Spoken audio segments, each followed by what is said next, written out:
갈라디아서 3장 24절 25절 말씀입니다.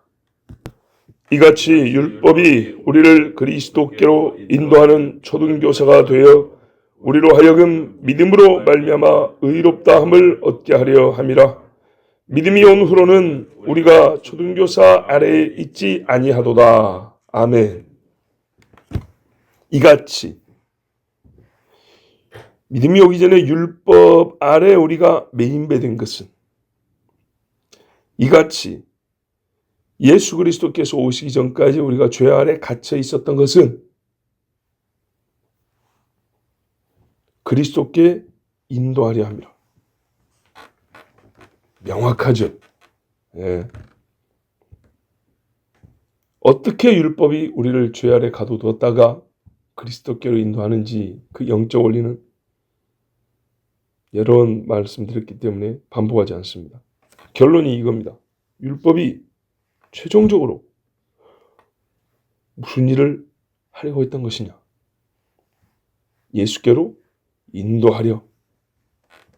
이것이 율법의 존재 이유, 목적, 역할, 기능이었다. 율법이 인격은 아니에요. 그죠? 율법은 법이지 인격이 아니에요. 그렇지만 인격처럼 의인화해서 표현한다면 율법의 최종 목적, 율법이 뭘 하려고 했냐? 한다면 바로 예수께로 인도하여 죄인이 믿음으로 의롭다함을 얻게 하려 함. 이게 율법의 최종 목적이었다는 겁니다. 그러니까 율법 덕분에 우리가 예수를 만난 거예요. 율법 덕택에 우리가 예수를 믿고 의롭다함을 얻은 거예요. 아주 잘 맞는 비유는 아니지만 처녀가 중매쟁이 덕분에 신랑감을 만나고 결혼을 했어요. 이보다 더 큰 기쁨이 있을까요? 이보다 더 큰 그 중매쟁이에게 후사할 이유가 있을까요? 고맙고 보답을 해야 될 이게 최고죠. 중매쟁이가 처녀를 총각에게 인도를 해줬는데 이 중매쟁이를 그 총각하고 반대되거나 대적 관계로 설정해 놓는다는 건 말이 안 되는 이야기죠. 그렇습니다. 그러니 율법을 믿음과 반대되거나 대적인 양 그렇게 이해하고 말하는 것은 완전히 잘못입니다. 믿음이 온 후로는 비유하자면 혼인을 했다 이 말이죠. 우리가 초등교사 아래 있지 아니하다. 율법을 초등교사라 불렀어요. 몽학 선생이라고 그랬다고 했죠 옛날에. 이 몽이 어둡다, 덮여있다 이런 말이에요. 그러니까 아는 바가 하나도 없는 상태. 애기처럼. 그래서 초등교사라고 보내는 거. 이해됐죠? 그래서 개몽하면 열어버린다. 어떤 걸요? 갇혀있는 상태에서 열었다 이 말이에요. 그러니까 빛을 봐가지고 더 큰 빛, 더 큰 빛, 더 큰 빛 이 정도도 아니고 빛을 보지도 못한 깜깜한 상태에 있어가지고 도무지 빛이라는 게 뭔지 몰랐는데 뚜껑을 열어서 빛이란 것을 처음 보게 해준. 빛이 저기 있구나. 저리 가야 되구나. 이게 율법의 역할이었다는 거예요. 이해되시죠? 깜깜한 데서는 아무데도 길이 없어요. 근데 율법이 뚜껑을 살짝 열어주니까 빛이 들어온단 말이죠. 저기구나. 그쪽으로 달려가게 해줘. 그러니까 이 말대로 하면 율법이 없을 때 인간은 얼마나 무지한 상태인가. 철저하게 의에 대해서는 아무것도 모르는 상태. 그러니 결코 하나님이 요구하시는 의를 얻을 수도 없고 향할 수도 없고 좋아할 수도 없고 그런 상태예요. 성경편하면 죄를 알지 못합니다. 그 말은 곧 의도 알지 못한다 그 말이 되는 거예요. 사람을 의롭게 하기 위한 방법은 예수 그리스도를 믿는 것밖에 없는데 그 예수님을 만나 믿게 해주는 쪽으로 인도하는 역할이 율법의 역할이고 이 율법이 자기 할 일을 다 했습니까? 못 했습니까? 다 했죠. 시간으로 나누면 율법의 때가 다 지났단 말은 역시 다 이루었도다 그 말이에요. 율법은 자기의 때를 다 이루었어요. 그렇죠? 다 했어요. 만약에 다 못했다면 한 사람도 예수를 만난 사람이 있을 수가 없어요. 자, 그래서 이제 고맙지만 하여튼 시집을 갔어요. 그런데 여전히 중매쟁이를 찾아다니면서 뭐 다른 남자를 또 구해달라는 둥, 아니면 이 신랑이 아닌가벼 하는 둥, 그럼 될까요? 안 되겠죠. 예. 믿으면 후로는 우리가 초등교사 율법 아래에 있지 아니하니라. 율법에 의지해서 마치 신랑 없는 자처럼 또는 다른 신랑을 막 구해달라 하는 그런 식으로 살면 안 된다는 거죠. 신랑이 없었을 때의 삶이 아니고 이제는 혼이 나의 신랑이 있는 삶이 지금의 삶인 거예요. 완전 다른 얘기죠. 신랑이 없는 삶과 있는 삶으로 바뀌었는데 있게 해준 게 율법인데, 자, 있음의 삶이 되어놓고 율법이 아직 좀 그리워. 너무 고마워가지고 나는 계속 이 율법과 관계를 맺어야 됐어. 근데 무슨 문제가 있냐면 이 사람은 중매자이기 때문에 율법과 관계를 맺고 산다는 것은 신랑이 없을 때처럼 산다는 얘기가 되는 거예요. 정확한 비유는 아니라 그랬어요. 예. 그래서 어떻게 하냐? 우리가 이제 그리스도로만 산다라는 말을 다르게 말해서 율법 아래 있지 아니하다 이렇게 말했어요. 지금까지는 율법 아래에 살았고 갇혀 살았는데 이제는 아니다라는 식으로 표현했어요. 이제는 그리스도 안에서 산다. 그리스도 안에서 산다. 이런 말도 있지만 다르게는 더 이상 율법 아래에 있지 아니하다 이렇게 말했어요. 자, 강조점 여기에요. 아니다 이렇게 강조되어 있어요. 그리스도를 믿는 자는 그리스도를 기다리는 시대와 똑같이 살지 않아요. 이 말은 이제 하나님의 의의 기준인 율법을 무시한다거나 율법을 폐기해서 이제 더 이상 그 흔적, 율법의 흔적을 지워버려야 된다. 이런 식의 주장이 아닙니다. 그게 아니고 보세요. 율법이 우리에게 덮여있던 어둠을 깨우쳐줬어요. 왜요? 우리는 그때는 한없이 무식한 자였어요. 빛에 대해서 아무것도 모르는. 그래서 지금은 빛을 희미하게 보는 정도 아니라 빛이 나를 두르고 있고 빛이 나를 덮고 있어요. 성령이 너를 덮으시리니 한 것처럼 빛 가운데 살고 있어요. 그러니까 성경의 용어 24절, 25절의 용어를 그대로 쓰면 초등학교를 졸업했다는 얘기입니다. 그런데 초등학교가 아무리 좋다고 중학생이 초등학교로 등교하면 되겠습니까? 졸업장 받아놓고 그때가 나는 그리워. 5학년 3반 그때 좋았지 청개구리. 그러면서 그렇게 할 수 있나요? 그러면 안 되죠. 이제는 초등학교 졸업생 이상의 자기 인식이 있어야 돼요. 나는 누구? 초등학교 졸업자. 초등학교 때 나 참 많은 보호를 받았어. 율법이 나를 참 많이 보호해줬어. 오케이. 초등학교 때 배운 게 다 쓸모없냐? 아니지. 초등학교 때 횡단보도 줄 잘 맞춰서 가고 신호등 잘 지켜라. 지금도 유효해요. 그렇다고 내가 초등학교의 규칙을 따르고 초등학교에 학교 들어가서 선생님들 공부를 배우고 그럴 것이 아니라는 거죠. 그 이상으로 갔으면 중학교를 가고 고등학교를 가야죠. 초등학교를 완전 부자인 게 아니라 졸업을 했다는 얘기예요. 자기인식, 초등학교 졸업생이라는 내가 누구냐에 대한 자기인식과 그에 맞는 삶을 살아야죠. 싱글로 살 때 나는 싱글, 그래서 이렇게 살아. 결혼하면 나는 결혼한 사람, 혼인자, 그래서 어떻게 살아야 돼. 이게 나오잖아요. 이제 어떻게 하냐. 무지와 지식으로 말했기 때문에 초등학교 학생으로 얘기했으니까 어떻게 해요? 그전보다 나은 더 충분한 옳은 지식과 그 지식을 가짐의 기쁨으로 그 지식이 주는 능력으로 사는 거예요. 예수를 아는 기쁨, 예수와 함께하는 능력, 예수를 아는 그 지식, 이걸로 살아요. 그래요. 이제 우리가 믿음에 있어서는요. 전에는 믿음에 대하여 알지 못했다는 말이거든요. 지금은 믿음에 대하여 우리가 어린애 수준이 아니에요. 갈라디아서나 히브리서나 다 보면 나오잖아요. 이제는 너희가 장성한 자. 이 이야기 나오잖아요. 그래서 어린아이를 넘어서는 일을 할 수가 있고, 그리고 왜 해야 되는지 그 이유와 근거가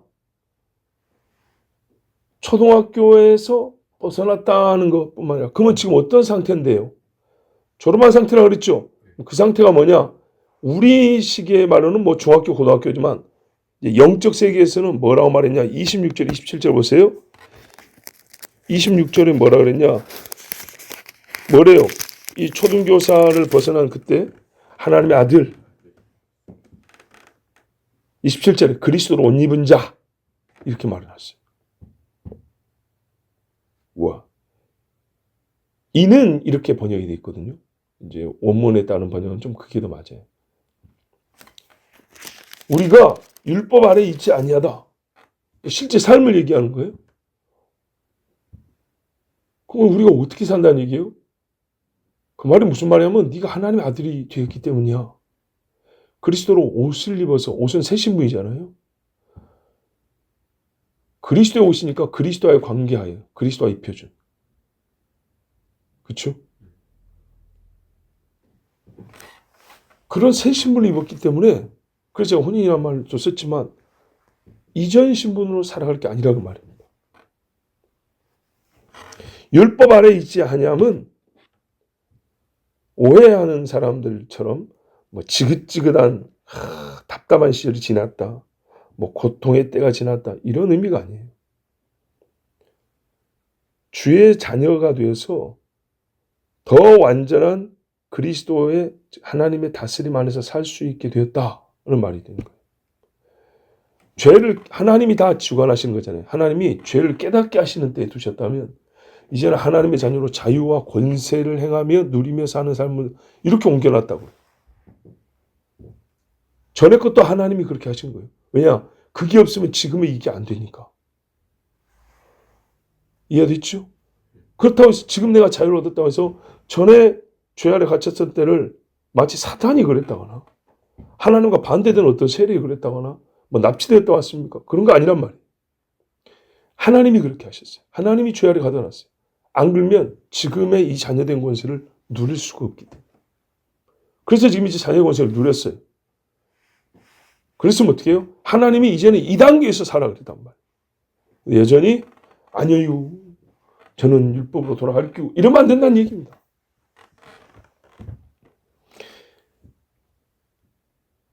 율법이 제 할 일을 다 하고 물러났습니다. 율법이 자기 할 일로서 나를 그리스도께 데려다 놨습니다. 데려다 놓는다고 다 믿는 건 아니지만 데려다 놓는 것까지가 율법이 하는 일이었습니다. 그리고 하나님이 선택한 자들은 그 시점에 성령으로 인하여 예수를 그리스도라 믿게 되었습니다. 그러면 이제 어떻게 살 거냐? 마치 원수랑 이제 떨어진 것처럼 메롱하고 율법한테 빠이빠이 할 거냐? 그런 의미가 아니고, 그렇게 하면 율법이 한 일을 무익하게 만들고 헛되게 만드는 꼴이 되는 거예요. 그것이 아니고 이제는 그리스도의 주권에 복종하지 않고 그를 사랑하며 살지 아니하는 자가 아니고, 근데 가끔 그런 사람이 있어요. 내가 그리스도 안에 들어왔다 해가지고 오히려 지 마음대로 사는 사람이 있어요. 이거는 예수를 믿는 것도 아니고 율법이 한 일을 헛되게 만든 거예요. 왜? 죄로 돌아간 거잖아요. 그렇지 아니하고 그 사람은 율법이 다 끝낸 일도 자기 스스로 못 끝내게 다시 만들어버린 사람이에요. 그러니까 보세요. 율법이 나에게 그리스도께로 옮겨놨어요. 하나님의 자녀로 살라고, 이제 하나님이 주시는 자유와 자녀의 권세로 살라고 아멘 해놓고 사는 모양이 방종과 방임으로 나가면 어떻게 되냐? 율법이 깨닫게 해준 죄에 오히려 그 이전으로 돌아간 꼴이 되는 거예요. 어떻게 돼요? 그리스도를 못 박는 죄가 지는 거고 율법도 무시하는 죄가 되는 거고 완전히 하나님이 나를 하신 모든 행위를 부정하는 꼴이 되는 거예요. 그러지 말고 율법이 한 일을 완료되게 하고 지금 얻은 이 신분을 바로 누리는 건 뭐냐면 이게 뭐라고요? 그리스도 안에서 이제 행하며 사는 거예요. 그것이 성경의 로마서에서도 기록되어 있고 우리 이제 뒤에 말씀에도 기록이 되어 있습니다. 자, 율법이 자기 일을 다 끝냈으므로 나는 이제 자유로 육체의 괴를 삼고 편하게 살겠다. 이건 주님을 만으로 여기는 자들입니다.